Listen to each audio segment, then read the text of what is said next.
Келі жазбада, Інжілде жаңа өсиеттің, даналығы адамдар рақымға негізделген қарым-қатынастың тиімді жолдарын іздеген кезде өте практикалық және пайдалы. Әркім таңдауға жүйрік, ал сөйлеуге шабан, ашулануға баяу болсын деген сөздерді естиміз.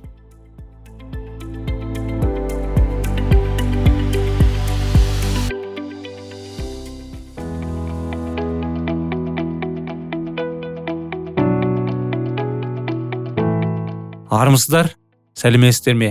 Құрметті біздің тыңдарман достар, сіздермен бірге бақытты жүрек бағдарламасы. Қазіргі отбасы үшін үміт тақырыбына қош келдіңіздер. Кейбіреулер әйелдер мен балалар ғана тыңдауға тез және сөйлеуге баяу болу керек деп ойлауы мүмкін. Бірақ киелі кітаптағы бұл дана кеңестің мағынасы әр адам естуге жылдам, сөйлеуге баяу болсын. Бұл отбасыдағы ешкімнің рақымдық принциптерге негізделген өнімді қарым-қатынас жасау жауапкершілігінен босатылғанын білдіреді. Көбінесе салауатты қарым-қатынас адамның отбасылық қарым-қатынасын жақсарта алу үшін тыңдауды үйренуінен басталады. Келесі мынандай ой енді жиі кездеседі. Біздің осы қазіргі тақырыпта көтеріліп жатқан ойлардың бәрі өте маңызды деп ойлаймын. Айналамызда жиі кездеседі. Әсіресе ауылды жерлерде енді көп әйелдер жиі қиналады, әсіресе балалар бір-бірін түсінбейді. Енді ауылды жерлерде ажыраспайды, бірақ қалаларда ажырасып кете береді. Отбасыдағы зорлық пен қатыгездік өте енді қатты тақырыпта бұл. 2013 жылдың ақпан айында көптеген адамдар атақты спортшы, олимпиада және паралимпиада ойындарының қатысушы Оскар Пастерусқа қатысты сот үкімді тыңдауды күтіп теледидар көрді.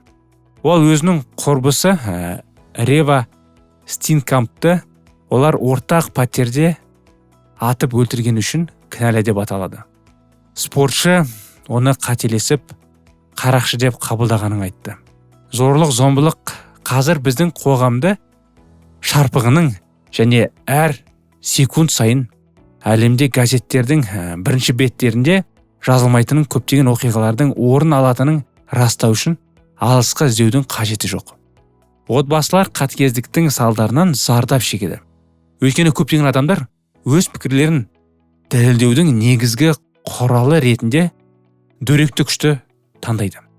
Бұл таңдаудың салдары тым алыс және барлық жастағы адамдар үшін, сондай-ақ олардың отбасылар үшін жойқын. Біз айналамыздағы барлық зорлық-зомбылықты ұстай алмасақта, жақсы жаңалық. Құдайдың құдіреті арқылы бізде өзін-өзі бақылаудың шексіз ресурсы, оны сұрап қабылдайтын адамдар үшін қолжетімді. Кейін ақырет күні соттың алдында бәріміз тұрамыз. Сөз әрқайсымыздан сұралады. Сен неге әйеліңге қол көтердің? Екеуің неге бір-біріңде дұрыс махаббат бөлмедіңдер? Неге ажырасып кеттіңдер? Неге осындай шындықты естіген кезде соған құлақ түрмедіңдер? Неге мен сөзімді естіп, маған бет бұрмадыңдар деп әрқайсымыздан сұрайды. Бұл сұрақтардың бірі, сол кезде сіздер неде жауап бересіз? Жазбалар басқалармен, әсіресе отбасымызбен қалай сау, берік қарым-қатынас орнатуға болатыны туралы кеңес береді. Мен расында да киелі кітаптан таңғаламын негізі. Адамдар ол біздің ортада орыстардың кітабы деп ойлайды. Иса Мәсіх ол орыстардың құдайы деп ойлайды. Иса Мәсіх негізі ұлты басқа ештен кетпей ма? Ол ұлты басқа болғаны. Болмаса киелі кітап енді орысша Библия дейді ғой, шет тілді Библиос, өзбек тілді мұқаддас кітап дейтін, ол ештен кетпей ма деймін да. Өйткені ол жинақ ішінде, киелі кітаптың ішінде жинақ 66 кітап бар. Соның бәрінің ішінде тарих, оқиға, тәрбие, қалай жұмыс істеу керек, қалай еңбек ету керек, қалай Құдайды құрметтеп қастерлеу керек, әйеліңе қалай қарау керек, әйелі күйеуіне қалай қарау керек, балаға қалай қарау керек, қалай тәрбиелеу керек. Өте көп анықтама бар достар.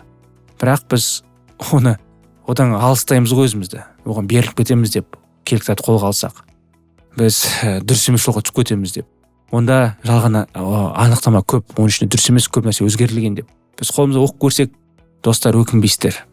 Сонымен қазіргі ойларда біз бөлісетін, біз отбасыдағы зорлық-зомбылық пен деструктивті сипатын, сондай-ақ Құдайдың отбасылық қарым-қатынастарымызға деген бастапқы ниетін көрсетеміз. Біз сондай-ақ сенімді, үйлесімді қарым-қатынас элементтерін қарастырамыз. Бүгінде дүние жүзіндегі ұйымдар мен топтар адамдарға салауатты қарым-қатынас орнату үшін қажетті дағдыларды үйрету арқылы зорлық-зомбылықты тоқтату және алдын алу бойынша жұмыс жасауда. Біздің отбасыларымызда жиі кездесетін зорлық-зомбылық жағдайларына сүйене отырып, ол әрине екі жанұяны алсақ, екінің бірінде бар ондай зорлық-зомбылық. Біз бүгін әлем Құдайдың адамдар арасындағы қарым-қатынас идеалының өте алшақ деп қорытынды жасауға болады. Өздерің мәсіхшілермін деп санайтындардың көпшілігінде мәсіхке тән қасиеттердің ешқайсысы да жоқ. Мәсіхшілер жайлы айтатын болсақ, ал Құдайға сенем деп жүрегімде иман бар деп айтқан адамдар, оларда да сондай жиі кездеседі. Бүгін өздері Құдайға аса бет бұрмаған, дұға етпейді. Құдайға бет бұрмаған, шылым тартады, ішеді, қыдырады, қаңғиды. Бірақ әйелдерінен нағыз сенуші болғанын қалайды. Сонда қалай түсінуге болады? Бүгін шайтан адамдардың бастарын алдап өзіне қарай тартып алған. Біз тура жолдамыз ба, тура жолда емеспіз ба? Тек қана Құдай бізге жүрегімізді ашып бере алады. Ал оны біз Құдайдың сөзін оқысақ, бізге Құдай ашады. Өкінішке орай, көп жағдайда қиянат жасаушылар өздерінің қиянатын ақтау үшін жазбалар мен теологияны пайдаланады. Бұған қоса бұл адамдардың көптеген ізгі ниетті әріптестері отбасыдағы зорлық-зомбылық құрбандарын кішіпейілділікпен отбасыдағы зорлық-зомбылықты қабылдауға көндіру үшін керек тапты теріс пайдаланады. Енді біз отбасы деп жатырық. Енді отбасы өте маңызды ғой, достар. Отбасы ол болашақ. Бақытты, тату, керемет отбасы болмаса, онда әрдайым ұрыс қайғы болса, зорлық-зомбылық болса, ешқандай бақыт болмайды. Ал біздің бағдарламасы да бақытқа шақырады. Жазбаларды бұл дұрыс қолданбау біз айтып отырған құрбандар үшін қауіпті және тіпті әлемге әкелуі мүмкін. Жауапты адамдар қауымы бұл туралы енді үнсіз қала алмайды. Бұл мәселелер бойынша үнсіздік отбасыдағы зорлық-зомбылықтың тұйық шеңберінің тоқтамайтындығына әкеледі.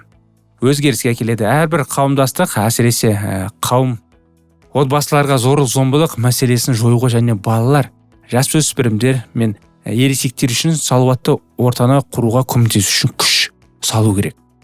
Әрине, зорлық-зомбылық заманында өмір сүріп жатқанымыз бүгінде анық қой, достар.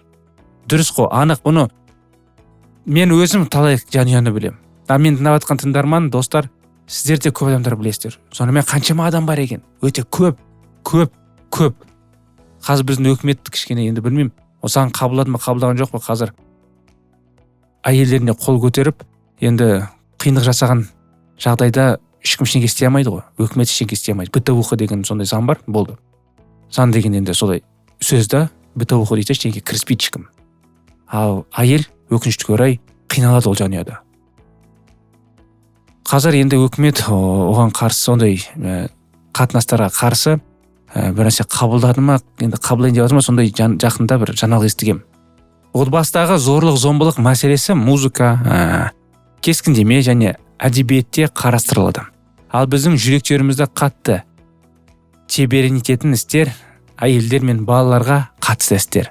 Сондай-ақ ер адамдар да зорлық-зомбылық пен зорлық-зомбылықтың құрбаны болуы мүмкін екені рас. Бірақ бұл жағдайда көрсеткіштер төмен. Бұл полицияның хабарламаларының болмауына байланысты болуы мүмкін. Жәбірленушінің кім екенін қарамастан, отбасыдағы зорлық-зомбылық Құдайдың адамзатқа арналған жоспарымен үйлеспейді. Біз сіздерді бүгін көтеріліске шақырмаймыз, достар. Қайта сабырға шақырамыз. Құдайға сеніп, Құдайдан күш-қуат сұрауға шақырамыз. Және де бүгін өзгерісті өзімізден бастауға шақырамыз. Осымен бағдарламамыз аяғына келді, достар. Ертеңге дейін сау, сәлемет болыңыздар.